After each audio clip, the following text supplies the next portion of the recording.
Chapter 2. A Merry Christmas. Joe was the first to wake in the grey dawn of Christmas morning. No stockings hung at the fireplace, and for a moment she felt as much disappointed as she did long ago when her little sock fell down because it was so crammed with goodies.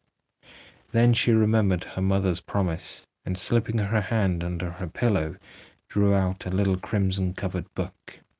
She knew it very well, for it was that beautiful old story of the best life ever lived, and Joe felt that it was a true guidebook for any pilgrim going the long journey. She woke Meg with a "Merry Christmas," and bade her see what was under her pillow. A green-covered book appeared, with the same picture inside, and a few words written by their mother, which made their one present very precious in their eyes. Presently Beth and Amy woke to rummage and find their little books also, one dove-coloured, the other blue, and all sat looking at and talking about them, while the east grew rosy with the coming day.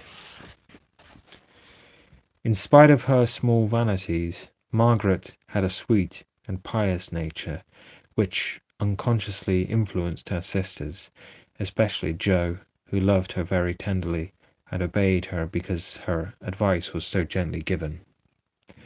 "Girls," said Meg, seriously, looking from the tumbled head beside her to the two little night-capped ones in the room beyond, "Mother wants us to read and love and mind these books, and we must begin at once. We used to be faithful about it, but since Father went away, and all this war trouble unsettled us, we have neglected many things. You can do as you please, but I shall keep my book on the table here, and read a little every morning as soon as I wake, for I know it will do me good, and help me through the day." Then she opened her new book and began to read. Jo put her arm round her, and, leaning cheek to cheek, read also, with the quiet expression so seldom seen on her restless face. "How good Meg is! Come, Amy, let's do as they do. I'll help you with the hard words, and they'll explain things if we don't understand," whispered Beth, very much impressed by the pretty books and her sister's example. "I'm glad mine is blue," said Amy, and then the rooms were very still while the pages were softly turned, and the winter sunshine crept in to touch the bright heads and serious faces with a Christmas greeting. "Where is Mother?" asked Meg, as she and Jo ran down to thank her for their gifts half an hour later. "Goodness only knows. Some poor creature had a beggin', and your ma went straight off to see what was needed. There never was such a woman for giving away victuals and drink, clothes and firing," replied Hannah, who had lived with the family since Meg was born, and was considered by them all more as a friend than a servant. "She will be back soon, I guess, so fry your cakes and have everything ready," said Meg, looking over the presents which were collected in a basket and kept under the sofa, ready to be produced at the proper time.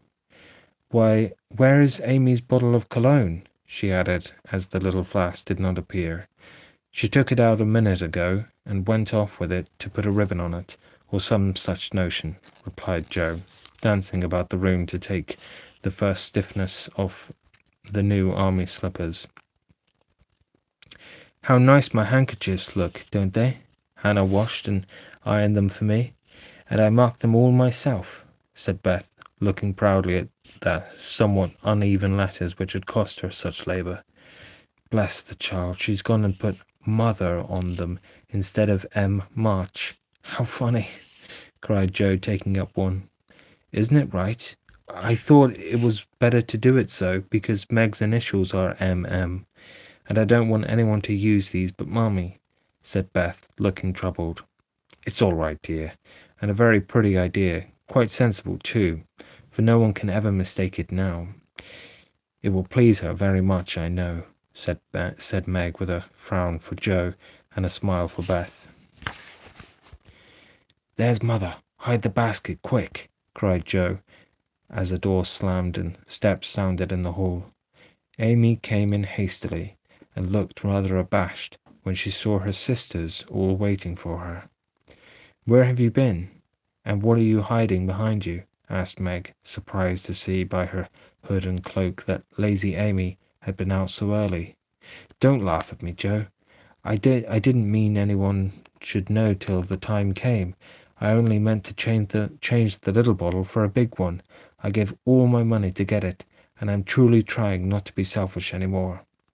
As she spoke, Amy showed the handsome flask which replaced the cheap one, and looked so honest and humble in her little effort to forget herself that Meg hugged her on the spot, and Joe pronounced her a trump, while Beth ran to the window and picked her finest rose to ornament the stately bottle. "You see, I felt ashamed of my present after reading and talking about being good this morning, so I ran round the corner and changed it the minute I was up, and I'm so glad, for mine is the handsomest now." Another bang of the street door sent the basket under the sofa, and the girls to the table, eager for breakfast. "Merry Christmas, Mummy. Lots of them. Thank you for our books. We read them, and mean to every day," they cried in chorus. "Merry Christmas, little daughters. I'm glad you began at once, and hope you will keep on. But I want to say one word before we sit down. Not far away from here lies a poor woman with a little newborn baby. 6 children are huddled into one bed to keep them from freezing, for they have no fire. There is nothing to eat over there, and the oldest boy came to tell me they were suffering hunger and cold. My girls, will you give them your breakfast as a Christmas present?" They were all unusually hungry, having waited nearly an hour, and for a minute no one spoke. Only a minute, for Joe exclaimed impetuously, "I am so glad you came here before we began. May I go and help and carry the things to the poor little children?" asked Beth eagerly. "I shall take the cream and the muffins," added Amy, heroically giving up the articles she most liked. Meg was already covering the buckwheats and piling the bread into one big plate. "I thought you'd do it," said Mrs. March, smiling as if satisfied. "You shall all go and help me, and when we come back we will have bread and milk for breakfast and make it up at dinner time." They were soon ready, and the procession set out. Fortunately, it was early, and they went through back streets so few people saw them, and no one laughed at the funny party. A poor, bare, miserable room it was, with broken windows, no fire, ragged bedclothes, a sick mother, wailing baby, and a group of pale, hungry children cuddled under one old quilt, trying to keep warm. How the big eyes stared, and the blue lips smiled as the girls went in. "Ach, mein Gott, it is good angels come to us," cried the poor woman, crying for joy. "Funny angels in hoods and mittens," said Joe, and set them laughing. In a few minutes it really did seem as if kind spirits had been at work there. Hannah, who had carried wood, made a fire, and stopped up the broken planes with old hats and her own shawl. Mrs. March gave the mother tea and gruel, and comforted her with promises of help, while she dressed the little baby as tenderly as if it had been her own. The girls, meantime, spread the table, set the children round the fire, and fed them like so many hungry birds, laughing, talking, and trying to understand the funny broken English. "Das ist gut, der Engelkinder," cried the poor things as they ate, and warmed their purple hands at the comfortable blaze. The girls had never been called angel children before, and thought it very agreeable, especially Jo, who had been considered a Sancho ever since she was born. There was a very happy breakfast, though they didn't get any of it, and when they went away, leaving comfort behind, I think there were not in all the city 4 merrier people than the hungry little girls who gave away their breakfasts and contented themselves with bread and milk on Christmas morning. "That's loving our neighbour better than ourselves, and I like it," said Meg, as they set out their presents while their mother was upstairs collecting clothes for the poor Hummels. Not a very splendid show, but there was a great deal of love done up in the few bundles and the tall vase of red roses, white chrysanthemums, and trailing vines which stood in the middle, gave quite an elegant air to the table. "She's coming! Strike up, Beth! Open the door, Amy! 3 cheers for Mummy!" cried Joe, prancing about, while Meg went to conduct Mother to the seat of honour. Beth played her gayest march. Amy threw open the door, and Meg enacted escort with great dignity. Mrs. March was both surprised and touched, and smiled with her eyes full as she examined her presents and read the little notes which accompanied them. The slippers went on at once. A new handkerchief was slipped into her pocket, well scented with Amy's cologne. The rose was fastened in her bosom, and the nice gloves were pronounced a perfect fit. There was a good deal of laughing and kissing and explaining in the simple, loving fashion which makes these home festivals so pleasant at the time, so sweet to remember long afterwards, and then all fell to work. The morning charities and ceremonies took so much time that the rest of the day was devoted to preparations for the evening festivities. Being still too young to go often to the theatre, and not rich enough to afford any great outlay for private performances, the girls put their wits to work, and, necessity being the mother of invention, made whatever they needed. Very clever was some of their productions: pasteboard guitars, antique lamps made of old-fashioned butter boats, covered with silver paper, gorgeous robes of old cotton, glittering with tin spangles from a pickle factory, and armor covered with the same useful diamond-shaped bits left in sheets when the lids of tin preserve pots were cut out. The furniture was used to being turned topsy-turvy, and the big chamber was the scene of many innocent revels. No gentlemen were admitted, and so Joe played male parts to her heart's content, and took immense satisfaction in a pair of russet leather boots given her by a friend who knew a lady who knew an actor. These boots, an old foil, and a slashed doublet once used by an artist for some picture, were Joe's chief treasures, and appeared on all occasions. The smallness of the company made it necessary for the 2 principal actors to take several parts apiece, and they certainly deserved some credit for the hard work they did in learning 3 or 4 different parts, whisking in and out of various costumes, and managing the stage besides.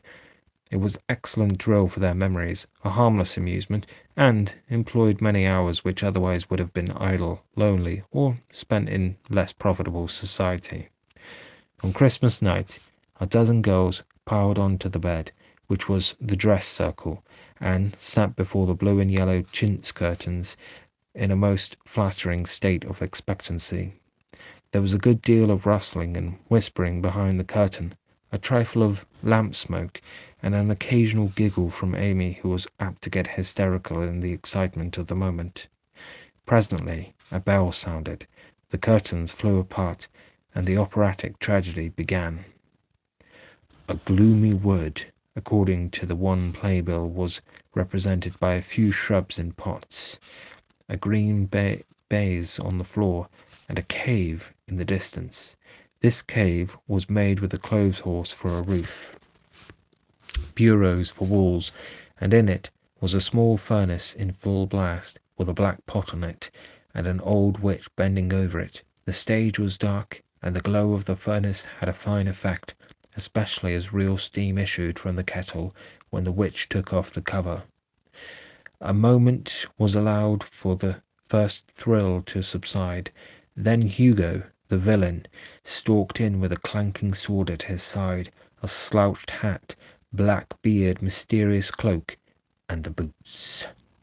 After pacing to and fro in much agitation, he struck his forehead and burst out in a wild strain, singing of his hatred for Rodrigo, his love for Zara, and his pleasing resolution to kill the one and win the other.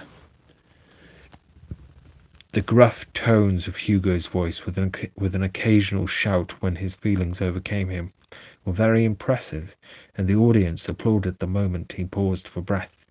Bowing with the air of one accustomed to public praise, He stole to the cavern and ordered Hagar to come forth with a commanding, "What ho, minion, I need thee." Out came Meg, with grey horsehair hanging about her face, a red and black robe, a staff, and cabalistic signs upon her cloak. Hugo demanded a potion to make Zara adore him, and one to destroy Rodrigo. Hagar, in a fine dramatic melody, promised both, and proceeded to call up the spirit who would bring the love philtre. "Hither, hither, from thy home, airy sprite, I bid thee come, born of roses, fed on dew, charms and potions canst thou brew? Bring me here with elfin speed."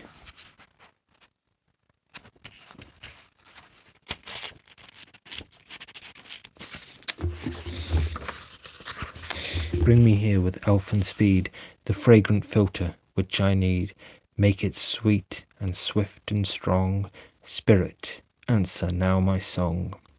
A soft strain of music sounded, and then, at the back of the cave, appeared a little figure in cloudy white, with glittering wings, golden hair, and a garland of roses on its head. Waving a wand, it sung, "Hither I come from my airy home, afar in the silver moon. Take the magic spell, oh use it well, or its power will vanish soon." And dropping a small gilded bottle at the witch's feet, the spirit vanished. Another chant from Hagar produced another apparition. Not a lovely one, for with a bang, an ugly black imp appeared, and having croaked a reply, tossed a dark bottle at Hugo, and disappeared with a mocking laugh. Having warbled his thanks and put the potions in his boots, Hugo departed, and Hagar informed the audience that, as he had killed a few of her friends in times past, she has cursed him, and intends to thwart his plans and be revenged on him. Then the curtain fell, and the audience reposed and ate candy while discussing the merits of the play. A good deal of hammering went on before the curtain rose again, but when it became evident what a masterpiece of stage carpentering had been got up, no one murmured at the delay. It was truly superb. A tower rose to the ceiling. Halfway up appeared a window with a lamp burning at it, and behind the white curtain appeared Zara in a lovely blue and silver dress, waiting for Rodrigo. He came in gorgeous array, with plumed cap, red cloak, chestnut love-locks, a guitar, and the boots, of course. Kneeling at the foot of the tower, he sung a serenade in melting tones. Zara replied, and after a musical dialogue, consented to fly. Then came the grand effect of the play. Rodrigo produced a rope ladder with 5 steps to it, threw up one end, and invited Zara to descend. Timidly, she crept from her lattice, put her hand on Rodrigo's shoulder, and was about to leap gracefully down when, alas, alas for Zara, she forgot her train. It caught in the window, the tower tottered, leaned forward, fell with a crash, and buried the unhappy lovers in the ruins. A universal shriek arose as the russet boots waved wildly from the wreck, and a golden head emerged, exclaiming, "I told you so! I told you so!" With wonderful presence of mind, Don Pedro, the cruel sire, rushed in, dragged out his daughter with a hasty aside. "Don't laugh, act as if it was all right," and ordering Rodrigo up, banished him from the kingdom with wrath and scorn. Though decidedly shaken by the fall of the tower upon him, Rodrigo defied the old gentleman and refused to stir. The dauntless example fired Zara. She also defied her sire, and he ordered them both to the deepest dungeons of the castle. A stout little retainer came in with chains, and led them away, looking very much frightened, and evidently forgetting the speech he ought to have made. Act third was the castle hall, and here Hagar appeared, having come to free the lovers and finish Hugo. She hears him coming, and hides, sees him put the potions into 2 cups of wine, and bid the timid little servant bear them to the captives in their cells, and tell them I shall come anon. The servant takes Hugo aside to tell him something, and Hagar changes the cups for two others, which are harmless. Ferdinando, the minion, carries them away, and Hagar puts back the cup which holds the poison meant for Rodrigo. Hugo, getting thirsty after a long warble, drinks it, loses his wits, and after a good deal of clutching and stamping, falls flat and dies, while Hagar informs him that what she has done in a song of exquisite power and melody. This was a truly thrilling scene, though some persons might have thought that the sudden tumbling down of a quantity of long hair rather marred the effect of the villain's death. He was called before the curtain, and with great propriety appeared leading Hagar, whose singing was considered more powerful than all the rest of the performance put together. Act fourth displayed the despairing Rodrigo on the point of stabbing himself, because he has been told that Zara has deserted him.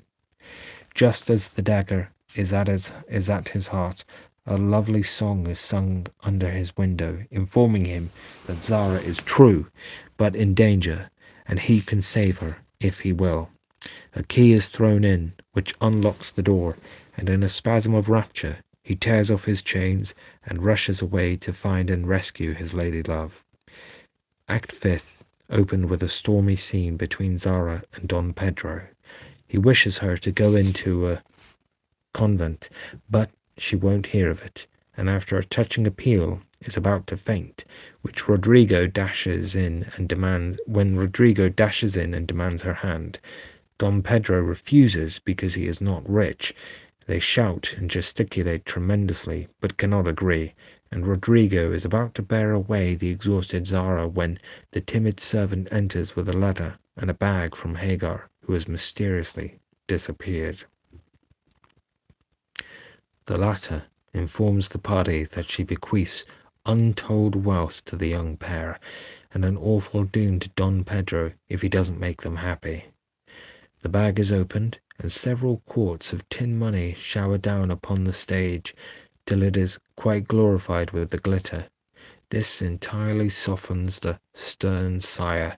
He consents without a murmur. All join in a joyful chorus, and the curtain falls upon the lovers, kneeling to receive Don Pedro's blessing in attitudes of the most romantic grace. Tumultuous applause followed, but received an unexpected check, for the cot-bed on which the dress circle was built suddenly shut up and extinguished the enthusiastic audience. Rodrigo and Don Pedro flew to the rescue, and all were taken out unhurt, though many were speechless with laughter. The excitement had hardly subsided when Hannah appeared with Mrs. March's compliments, and would the ladies walk down to supper. This was a surprise even to the actors, and when they saw the table they looked at one another in rapturous amazement.